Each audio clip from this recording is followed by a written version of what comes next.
আজকে তোমাদের সাথে কথা বলবো আমার মোস্ট ফেভারিট ২ টা সানস্ক্রিন নিয়ে। এটা অল স্কিন টাইপের সাথে তো যাবেই। প্লাস যাদের আমার মতো অ্যাকনে প্রন সেনসিটিভ স্কিন তাদের স্কিনও এটা প্রচুর ভালো কাজ করবে। সো প্রথমে কথা বলবো ডাবর এই সানস্ক্রিনটা নিয়ে। এটা হচ্ছে তোমার SPF 50++। খুবই জোস একটা সানস্ক্রিন। আমার লাইফে মনে হয় ইউজ করা বেস্ট একটা সানস্ক্রিনের মধ্যে ছিল এটা। আমি প্রথমে লোটাসটা ইউজ করতাম। এটাতে একদম ওর্স্ট একটা সানস্ক্রিন। এরপর আমি মিশাও ইউজ করেছি। দেন অলিভ বাংলাদেশ এটাও ইউজ করেছি। কিন্তু এই সানস্ক্রিনটা ইউজ করে আমার খুবই ভালো লেগেছে। তার রিজন হচ্ছে এটা একদমই হোয়াইট কাস্টে দেয় না। আর স্কিনে দেওয়ার পর একদমই কেকি আর প্যাচি লাগে না।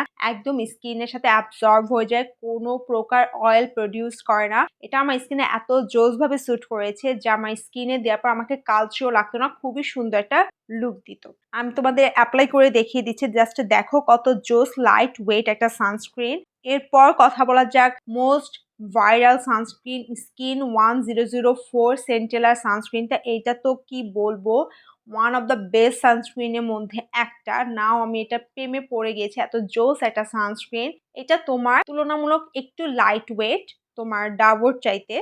আর এটার টেক্সচারটাও তোমার ডাবর চাইতে একটু হালকা হোয়াইট। এটাও স্কিনে দেওয়ার পর একদমই হোয়াইট কাস্ট দেয় না। খুবই সুন্দর মতো স্কিনে অ্যাবজর্ব হয়ে যায়।